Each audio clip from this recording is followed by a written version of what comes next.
Bom dia, gente! O Sempre Bem de hoje mostra os tipos de tratamento para o lúpus, o Alzheimer e a fibromialgia.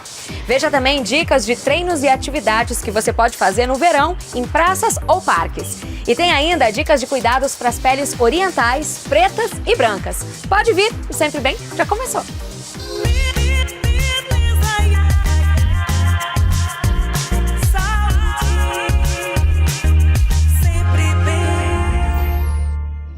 Oi, gente, o Sempre Bem está começando nesse mês de fevereiro, já em novo horário, às 7h30 da manhã.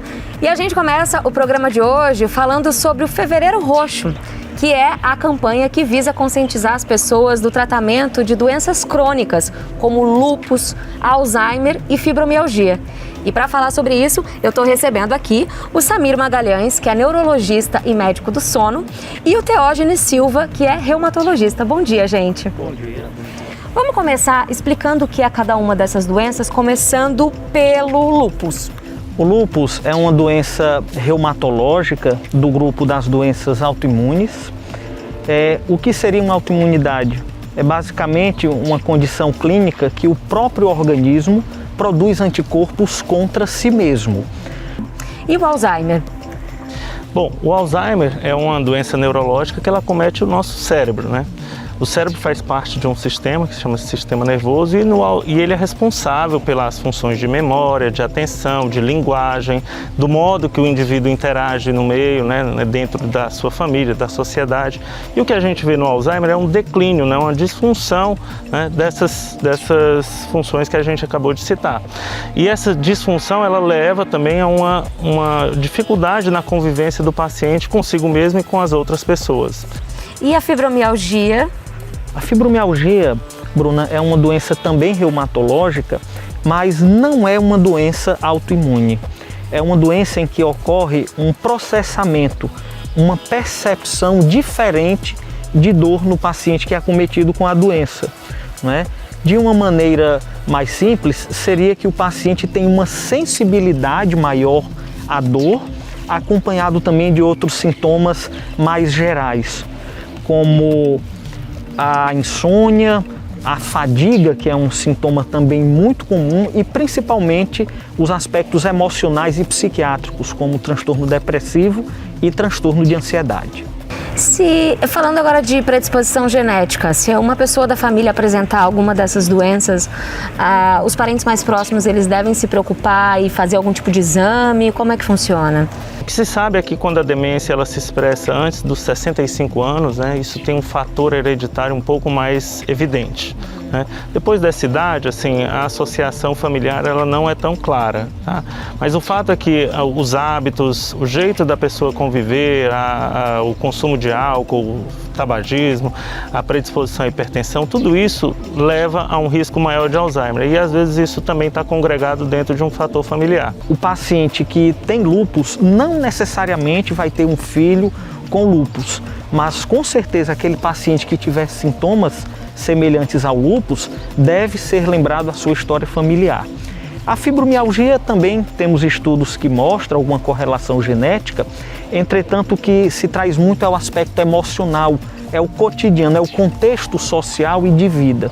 Logicamente, pessoas que vivem em ambientes mais difíceis, né, logicamente podem encarar e expressar a doença de maneira semelhante. E quais são os principais cuidados que uma pessoa que tem lúpus precisa ter, doutor? Controle dos fatores que, digamos assim, podem levar à expressão da doença. Principalmente radiação solar, não é? A radiação solar aumenta a expressão e a atividade da doença lúpica. Outros fatores também, como o tabagismo, está associado, bem como também o lúpus, em sendo uma doença mais comum em mulheres, tem uma relação bem estreita com o nível de estrógeno. Então, esses pacientes devem ter restrições a algumas doses de componentes de estrógeno, no caso anticoncepcionais, né? Tudo isso sendo gerenciado pelo médico, de preferência o reumatologista. Sim, a gente vai ver agora a história de uma pessoa que tem lúpus e aí vamos entender um pouquinho como é a vida dela. Roda aí.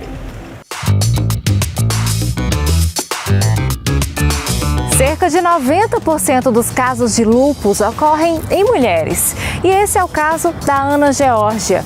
Felizmente, desde os 35 anos, ela consegue controlar a doença, mas nem sempre foi assim, né? Não, nem sempre foi assim.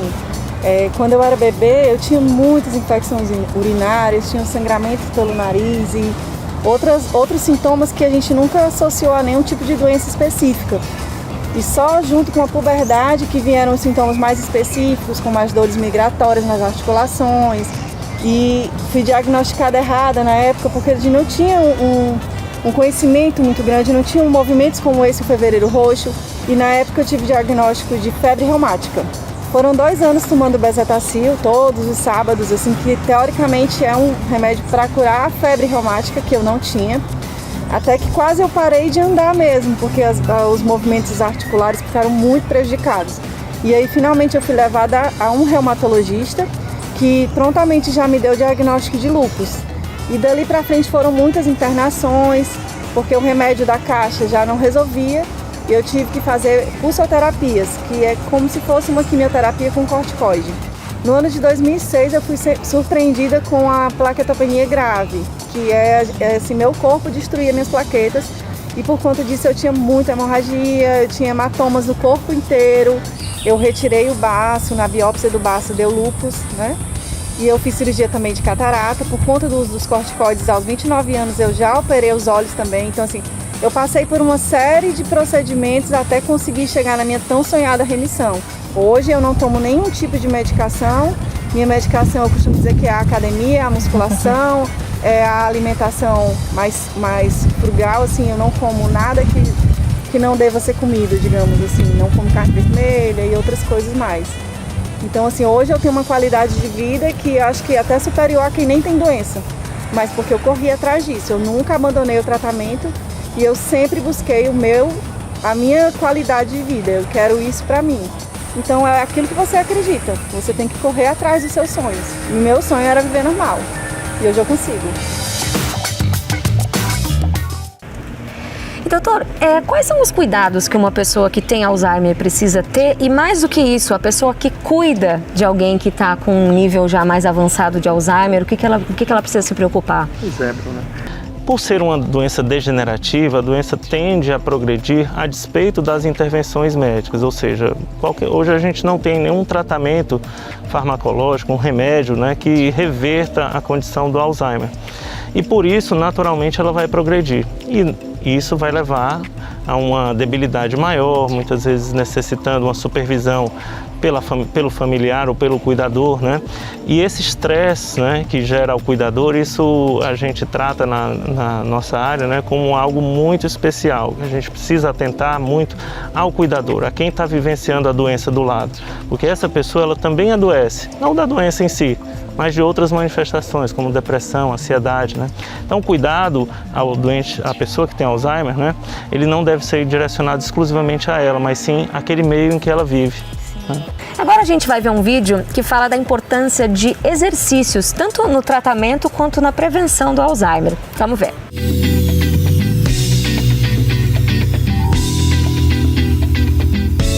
É isso mesmo, gente. Existem exercícios que colaboram para a melhora da nossa saúde mental. E é isso que eu estou fazendo aqui hoje numa escola de treinamento para o cérebro, que, claro, contribui e muito para a prevenção do Alzheimer. Eu estou aqui com a dona Rosângela e com a Alana, que é a instrutora aqui do método. Tudo bom, meninas? Tudo bem. Rosângela, você já pratica esse hábito do exercício para treinar a memória há quanto tempo? Há 6 meses. Comecei no ano passado, foi. E tem alguma coisa que você mais gosta, assim, que você se sente melhor? O que eu mais gosto é de praticar o ábaco. Eu me identifico demais, porque eu gosto muito de numeral e ele me prende. Prende a atenção, né? Com certeza. E aí, quais são os benefícios que você percebe com essa atividade? Que eu me concentro, que eu trabalho memória, entendeu? Porque também tem outras apostilhas que trabalham muito o foco, né? Você fica muito focada, tem a parte de desenho, são muitos exercícios, são vários. E aí, claro, tem benefícios no dia a dia, certeza, né? Certeza. Porque quando chega uma certa idade, é conveniente você fazer um exercício para a mente, né? que a gente faz para o corpo físico. Então, para a mente, é tudo de bom. Alana, explica pra gente. Ela falou do ábaco, a gente tá aqui com alguns exemplos de exercícios que são feitos, né, para treinar o cérebro. Explica pra gente como é que funciona isso.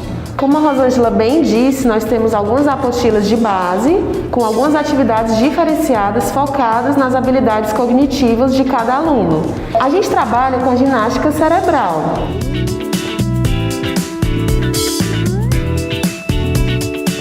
A base da ginástica cerebral é a prevenção exatamente dessas questões, né? Todas as questões que envolvem nossas habilidades cognitivas. Atenção, memória, linguagem, concentração, tudo isso está voltado para a ginástica cerebral. O objetivo seria a prevenção de doenças também, de demências como o Parkinson, o Alzheimer e outras doenças também que envolvem essas questões das nossas habilidades cognitivas.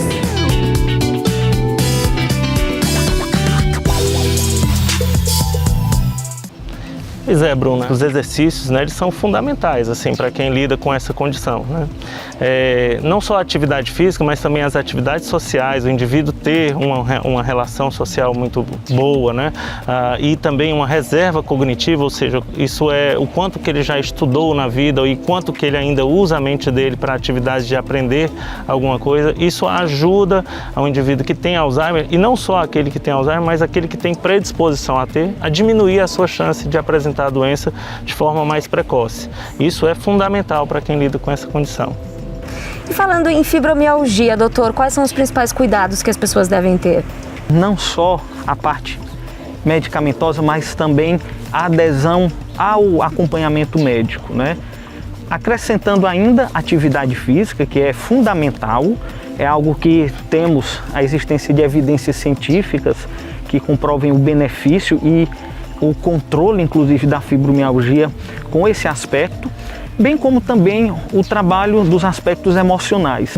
Bom, para a gente encerrar, eu queria que vocês falassem um pouquinho da importância de uma campanha como essa, do Fevereiro Roxo, se falar dessas doenças, não só do tratamento, mas também a prevenção, né? O que as pessoas podem fazer. Sem dúvida alguma, a ideia de você elevar o conhecimento da população em relação a qualquer que seja a doença, né? Ela favorece um diagnóstico precoce, algumas intervenções comunitárias para você entender melhor como é que aquela pessoa lida com a doença e lida com o seu meio, né? E isso também aumenta o alerta dos profissionais em relação ao diagnóstico dessas doenças, o que favorece em si, né, a melhora de qualidade de vida da população em geral e daquele indivíduo que padece da doença. Bruna, eu acrescento, né, a importância também dessa campanha para o esclarecimento dessas doenças para os familiares e até mesmo para os pacientes que não entendem, né, que não sabem desses sintomas, saberem que são doenças que podem ser negligenciadas, né, mas de muita importância e muita frequência, né, na nossa prática clínica, e também para fortalecer ao paciente a possibilidade de que todos os males, né, as doenças possíveis que o paciente tenha, pode ser passível de tratamento. Sim, isso aí. Muito obrigada, viu, gente? Agradeço. E agora, ó, presta atenção nesse recado.